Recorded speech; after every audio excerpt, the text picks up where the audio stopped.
दामाद ने उनको प्रणाम नहीं किया, हमारे शंकर भगवान ने दक्ष प्रजापति को प्रणाम नहीं किया, सम्मान नहीं किया। वो इस कारण है कि ये मेरे ससुर हैं, ससुर छोटा होता है, दामाद बड़ा होता है। दामाद के पैर ससुर छीता है, वो सम्मान करता है। अगर उल्टी गंगा ऊपर चढ़ जाए, नहीं, जल ऊपर से नीचे ही आएगा। तो उनका भाव रहा कि दक्ष प्रजापति को अभिमान होगा कि इसने मुझे प्रणाम नहीं किया। सभी राजा महाराजाओं ने मुझे प्रणाम किया, सम्मान दिया, इस बात का उनको झगड़ा। उनके यहाँ यज्ञ हो रहा है, यज्ञ हो रहा है। सभी सती को निमंत्रण, माने शंकर भगवान को निमंत्रण नहीं दिया। समाचार सब शंकर पाए। तुलसीदास जी बाबा जी कहते हैं रामायण में, रामचरितमानस में, समाचार सब शंकर पाए, वीरभद्र करिकोप पठाए। ये समाचार सुन लिया, देख लिया भगवान ने कि मेरी सती बाल हट। समाचार सुन लिया, पहले समाचार दे दिया और सती ने कहा अब मैं तो जाऊंगी बालहट और त्रिया। मेरे शंकर भगवान कह रहे हैं आवती ही हर से नहीं, आवती ही हर से नहीं, नैन न हंसने और तुलसी कहां न जाइए, कंचन बरसे नहीं। सती कह रही हैं पिता भवन उत्सव परम, मैं प्रभु आउस होई, मैं सो जाऊं कृपा तयन सादर देखन सोई। मैं तो मेरे पिता के यहाँ अवसर हो रहा है और मैं देखने नहीं जाऊंगा, देखने नहीं जाऊंगा। बालहट, तो शंकर भगवान ने कहा ठीक है, त्रिया हट और बालहट दोनों हट होती हैं। तो सभी गए यज्ञ मंडप में पहुंच गए। शंकर नादिया पर सवार शंकर भगवान की चलिए कोई बात नहीं, हमें निमंत्रण नहीं दिया, मगर निमंत्रण के तो जाना ना चाहिए। पत्नी के लिए पति की बात मानना चाहिए और पति को पत्नी की बात मानना चाहिए, क्योंकि बाल हटकर कत्रिया चली गई, सती चली गई। सादर भली मिली एक माता, सादर भली मिली एक माता, भगनी मिली बहुत मुस्काती। पिता भगने जब गई भवानी,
भागवत महापुराण की जय।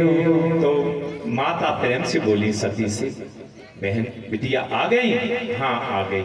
और उनकी जितनी बहनें थी सभी मुस्कुराते चली, हंसती हुई देखती हुई मुस्कुराती लगी। देखो ये बगैर निमंत्रण के आ गई, बगैर निमंत्रण के आ गई, कोई नहीं बोला।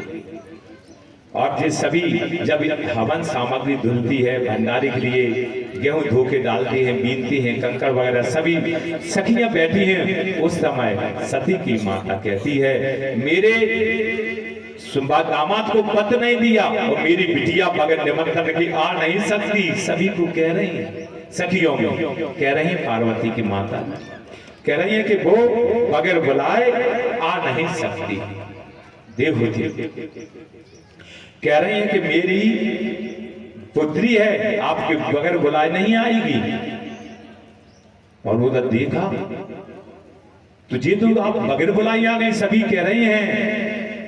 आ गई तो उसने कहा तूने मेरी तो छोड़ो, तुम अपने पति को, मुझे इस बात का दुख हो रहा है, मुझे इस बात का दुख हो रहा है कि कैलाश पर्वत पर मेरा दामाद अकेला बैठा बैठा क्या कह रहा होगा कि ऐसी ही संतानों को माताएं जन्म देती हैं कि जो अपने पति को छोड़कर चली जाती है।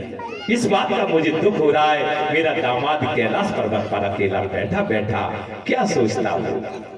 माता ये अपनी बिटिया को बता रही है, अपमान सहन कर रही है, अपमान सहन करना पड़ता है। माता पार्वती ने कहा, आप पार्वती कह रही हैं आपने निमंत्रण नहीं दिया। पार्वती की माता जी कह रही हैं निमंत्रण हमने जान बूझ भूले नहीं हैं, जान बूझ कर हमने आपको निमंत्रण नहीं दिया। आप तो कह रहे हैं आप हमारा निमंत्रण भूल गई, देने में हमने निमंत्रण जान बूझ के नहीं दिया, आप तो निमंत्रण कह रहे हैं। माता बहन यज्ञ से कहती है मेरी बिटिया हो तो ऐसी हो, नहीं आ सकती। मैं सभी माताएं बहनों से कहती मेरी बिटिया है, मेरी पार्वती मेरी बिटिया है, बगैर बुलाए नहीं आएगी। तू तो बगैर बुलाए आ गई, तूने तो मेरी सखियों में मेरी इज्जत को धूल में मिला दी, धूल में मिला दी। इस बात को सती ने यज्ञ में गई, यज्ञ में देखा वहां कोई भाग नहीं मिला। जैसे यज्ञ मंडप होता है तो यज्ञ मंडप में 16 खंबे होते हैं और 4 खंबे बीच में होते हैं, 12 खंबे बाहर होते हैं। तो पहला खंबा होता है ब्रह्मा जी का, दूसरा खंबा विष्णु भगवान का, तीसरा खंबा शंकर जी का होता है। उसी जगह शंकर जी का रुद्र कलश रखा होता है, उसी जगह आसन होती है।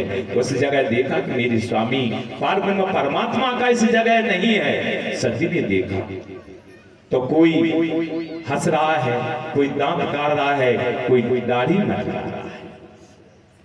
ऐसा देखती हुई सती ने अपना उस जगह न देखते हुए अपने यज्ञ कुंड में अपना शरीर त्याग दिया, उस कुंड में हवन कुंड में कूद।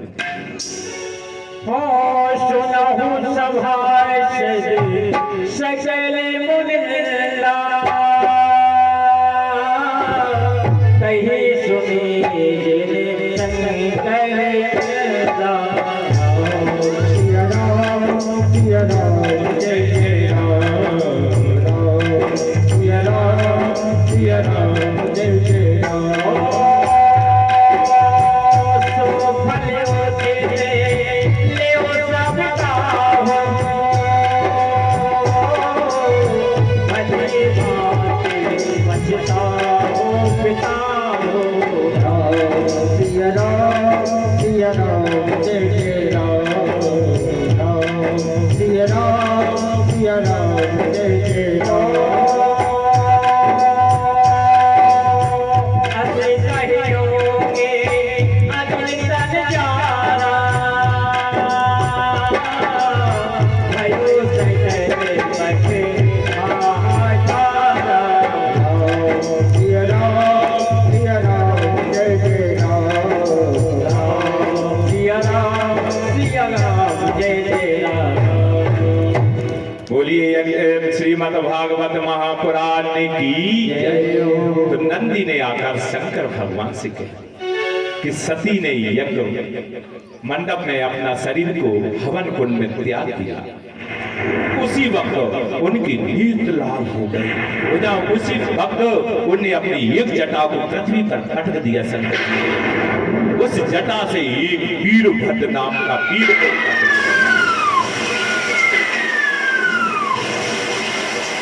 कहा, बोला पिताजी क्या आदेश है, क्या आदेश है? वीरभद्र ने कहा शंकर जी से। शंकर जी ने कहा जाइए दक्ष प्रजापति का यज्ञ विध्वंस कर दीजिए।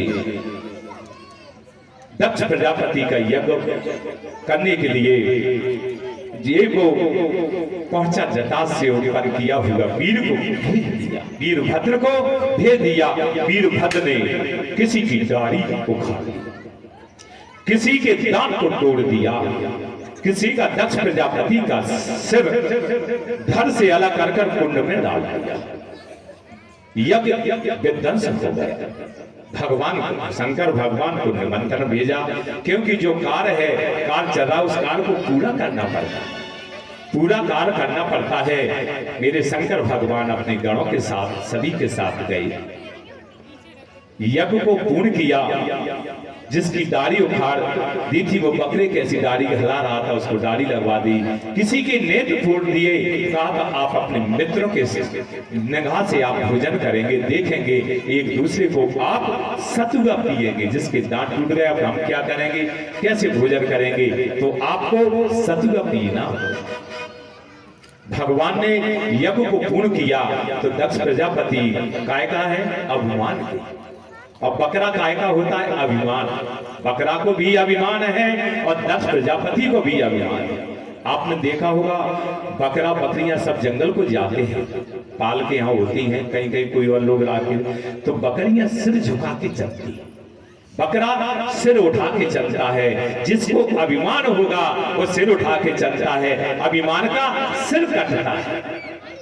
कोई चीज कट जाए, कट के जुड़ सकती है और जली हुई चीज नहीं जुड़ेगी। इसलिए यज्ञ मंडप के कुंड में जो दक्ष प्रजापति का सिर वीरभद्र के द्वारा काटा गया वो हवन कुंड में जल गया।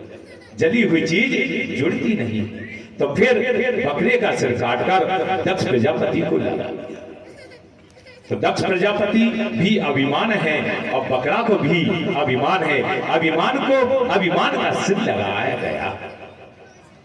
फिर भगवान को एक शर्त रखा कि जब शंकर भगवान की पूजन होगी, यज्ञ को पूर्ण किया, जब लास्ट में शंकर भगवान की पूजन होती है तो बकरी की आवाज करते ऐसा उनको दे दिया अपने ससुर को कि जब मेरी पूजा कोई केयर करेगा, लास्ट में आपको बकरे की आवाज नहीं बोलेगा तो आप मेरी पूजा स्वीकार नहीं होगी। कपूर नाट्यम कहते हैं उसको, बताते हैं बकरे की आवाज बोलना पड़ती है।